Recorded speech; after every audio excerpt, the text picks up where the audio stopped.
What's up, everybody? What is going on in your life? We're going to talk about weight loss, but it's going to be a little bit of a different talk. I want to have a heart to heart with anyone who wants to lose weight, but you're finding it to be quite difficult. So I want to have a heart to heart, and I'm going to share with you 3 proven principles that I believe can help you. So I want you to imagine that you and I are sitting with me at we're together at a restaurant. Maybe we're at your house, my house, or we're sitting in a car. But we're going to have a real conversation. And a conversation about losing weight when it's really hard. Like losing weight. Let's say you want to lose weight and you're working at it, but for some reason it's just hard. You're at the same weight as you were a year ago. Maybe you're up a couple pounds. Maybe you're down a couple pounds. But you're having a really, really tough time with getting it together. Well, I'm going to share with you 3 things to at least think about.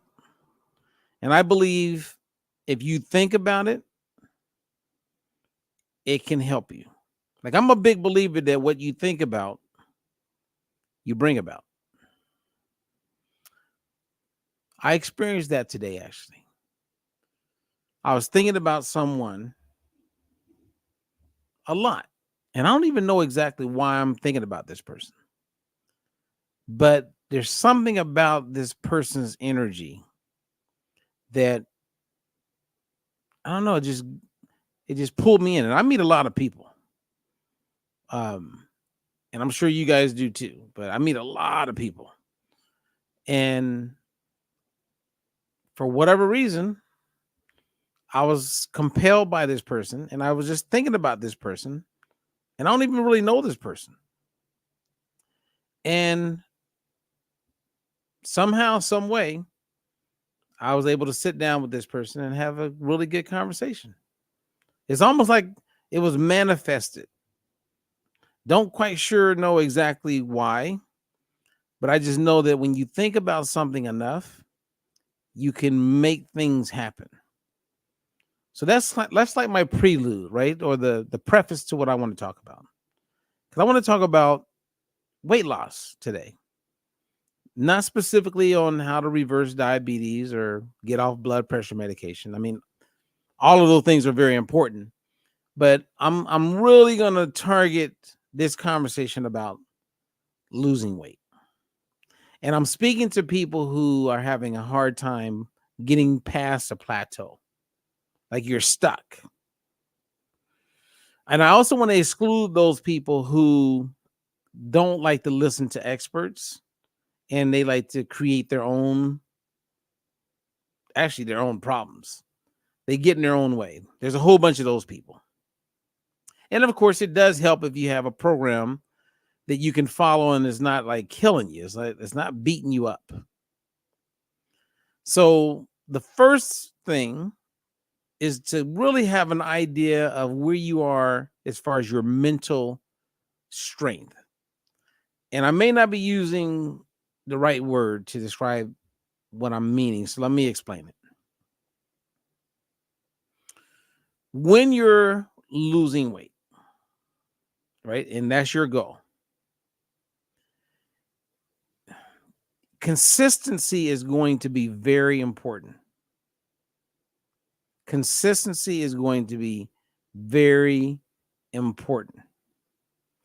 And what I mean by that is I know that amazing things can take place inside of 90 days. I know this. 90 days. But not many people can stick to something hardcore for 90 days. Now, some of you can, no problem. But not everybody's that way, right? You go 4 or 5, 6 days, you're feeling a little bit better. Then a friend comes over and they offer you this or that, and you want to have a good time too. You want to have a life. You want to laugh. And part of that laughter and that life is breaking bread or eating something or having a drink. Because you're on the program, your whole family's not. They still want to do what they do. They still want to order pizza. They still want to have chips and salsa. They still want to eat a lot of things that conflict with what you said was important to you, and that was losing weight. So I like to use the analogy of a pearl necklace, right? I need to get a pearl necklace so I can show this. A pearl necklace has little pearls on a string that make up, let's say, 100 pearls. I mean, it's probably less than that, could be more, I don't know. But let's say 100 pearls. And so that pearl necklace does not have 100 pearls instantaneously. That pearl necklace is created with one pearl on the string at a time. So I want you to imagine when you're putting that pearl, you got one on, you got two on, that's 2 days. You got 3 on, 4, that's 4 days. 4 days of no alcohol, 4 days of eating right, not eating candy, not eating processed stuff. Right? I mean, you're dialed in. Day 7, day 8, you drop your pearls, you drop the string with the pearls on it.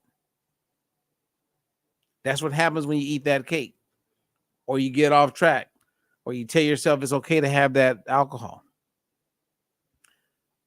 And whatever the rules are, right? But if you commit to 90 days, the key is being consistent for 90 days. Now, what takes place after 90 days, I mean, that's a whole different conversation. But let's just say 90 days of your life. Okay, we get the consistency. So we got to lock in. The challenge I have around this principle is that if you're 65 years old, you don't have a background of playing sports, you've never really experienced being locked in and like really like going after something with conviction. And now you're going to decide to do something that you've never done mentally. That could be hard or it could be really easy. I don't know, but it's a principle to keep in mind. The principle is consistency. Consistency. So it's when you tell yourself, okay, I'm not going to eat any of that stuff for 90 days. Well, one, you got a little bit of help because you have a goal and there will be a date with the 90 days. So you know that you're going to like do what you're doing until you get to that certain date. Okay, that makes sense. That does make sense. Okay, so I'm going to be consistent. Now, let's say life happens and something happens and you get off a day, or one meal is not what you would like it to be. Then it's like falling off a bike, falling off a horse. Get back on. Because the horse is still alive. The bike still functions. And no one is perfect. However, the more consistent you can be, the more amazing the outcomes will be, the results on day 90.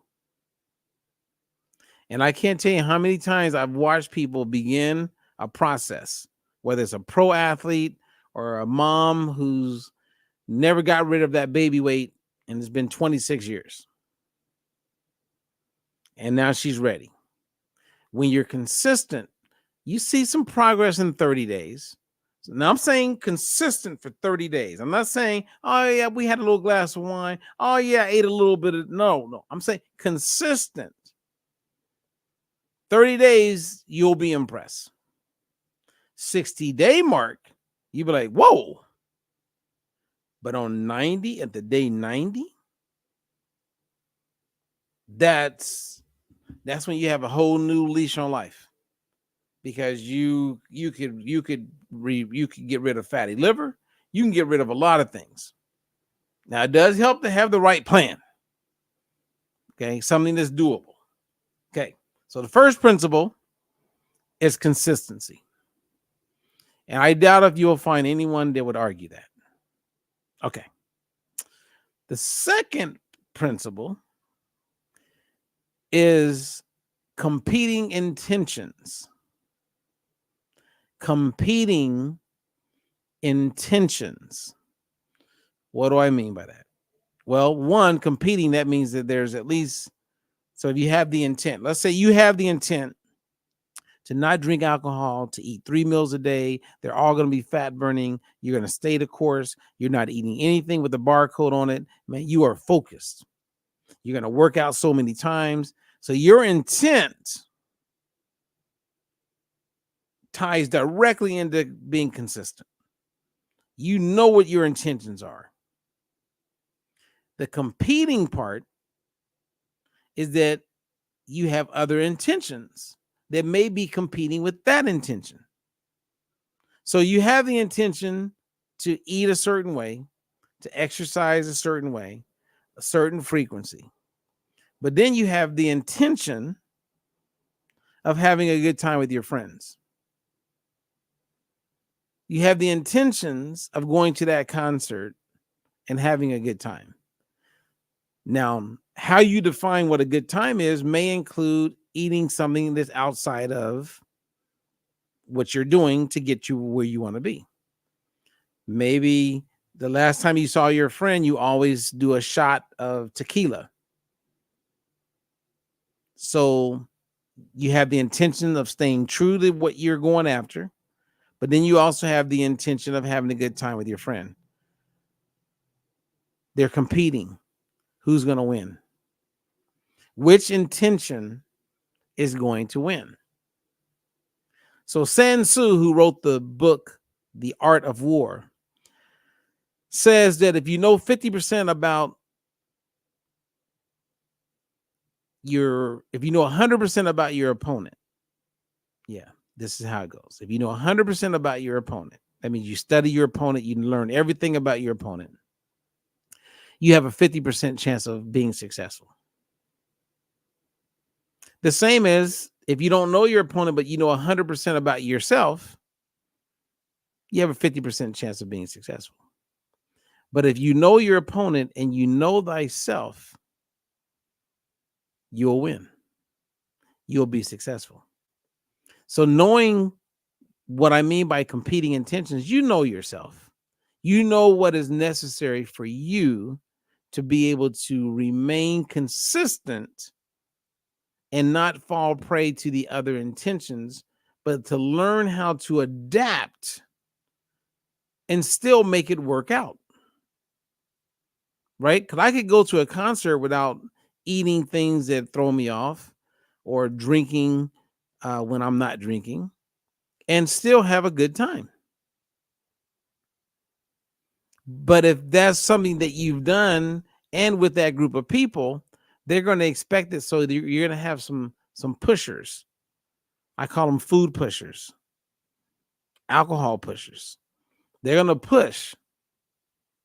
And you want to have the skills in place where you can deflect, meaning get the focus off of you so you can remain true to you and put it somewhere where that makes them excited.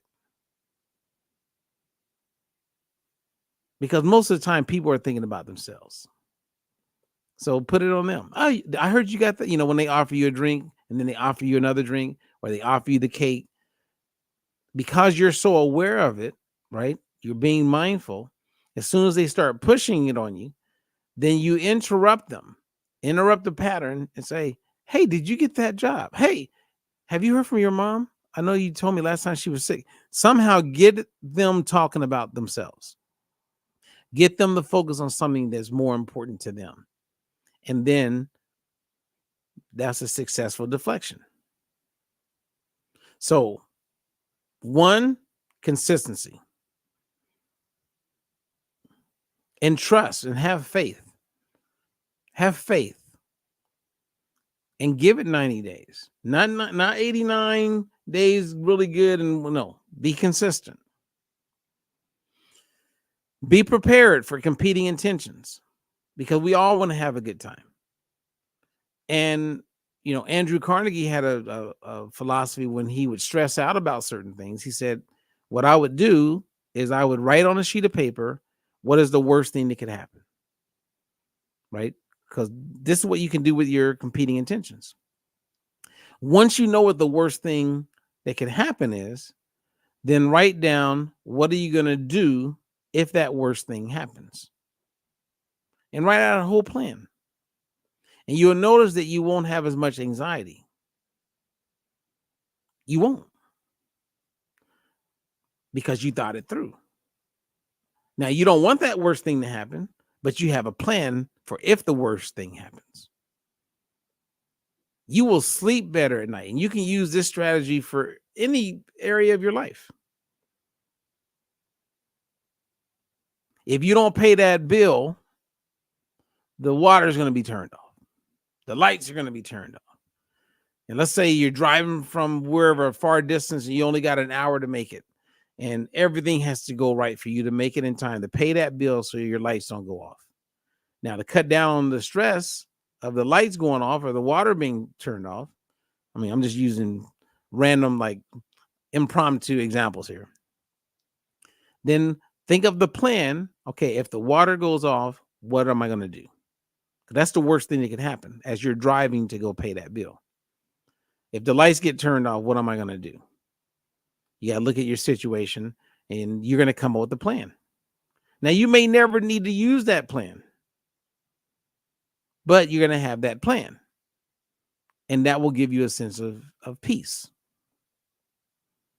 Okay, so principle number 1, consistency. Principle number 2 is understanding what competing intentions are, because that is going to happen, and that's real. And then number 3, the principle of delaying gratification.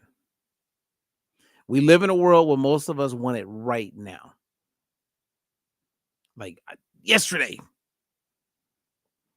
Delaying gratification is like, I'm good.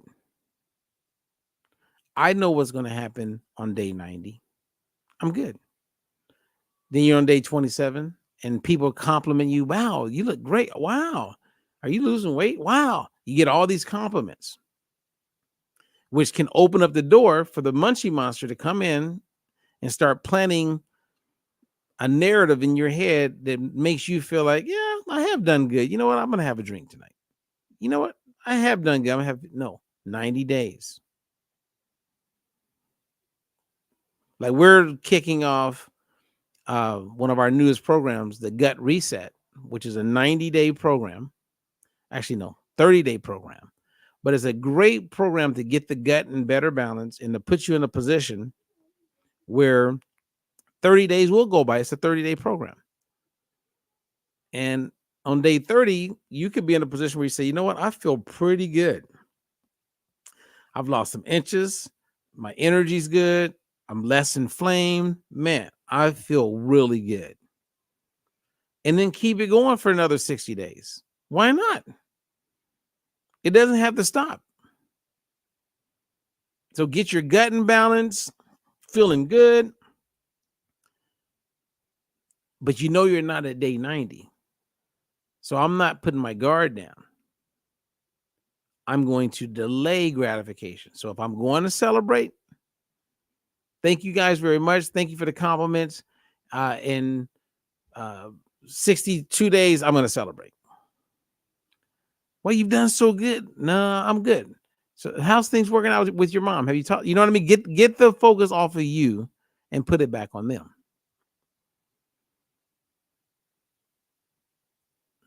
Your clothes are going to fit so much better. So many things are going to be better. When you're consistent, you're prepared for competing intentions, and you're able to delay gratification, meaning I'm staying the course. I'm not done yet. I'm seeing this through. That's it. That's all I wanted to share today. I know somebody's benefiting from it, and maybe it was exactly what you were hoping to hear. I don't know. But keep all avenues open and stay the course. It's the people who stay the course. Because I've had clients where they just disappear. Talking to them one day, they just disappear. They just gave up. Or they're off looking for the next shiny object. I don't know. But I have a whole bunch of them that I still coach or I still stay in contact with. They're doing great. They're not gaining weight back. They're doing great. And they will continue to do great because they're staying the course.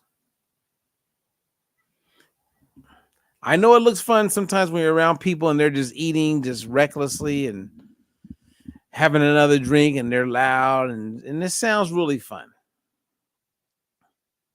But sometimes if they drink too much, it just messes up the whole evening. It's not even fun. But early it was fun. So it's like finding that balance, if you will. But in closing, consistency, competing intentions, and being able to delay gratification. I'm Robert Ferguson. Thank you for letting me share. I am your nutritionist because I do care. And you can learn more with me or about me or the program by going to dietfreelife.com. And I appreciate you. If you're on our YouTube channel, like, subscribe, comment, say, hey, thumbs up. All of that helps us reach more people. We've grown a little bit in the last couple of months, and we're now almost ready to launch our new podcast, which will then help all of this, the YouTube channel, the Facebook reach, etc. So big things happening because we really are on a mission to make a difference in the lives of many people, as many people as possible. And kudos to the coaches that I work with. You guys are amazing. And it's really cool to see so many of you just really go for it. And you're making a difference in the lives of so many people. So kudos to you. And a big shout out to all of my personal clients. Ones I work with today, ones I've worked with in the past. And of course, the ones that I will work with in the very near future. Okay. All right. That's Robert Ferguson. I'm out of here, you guys. Until the next one. Peace. Gotta go.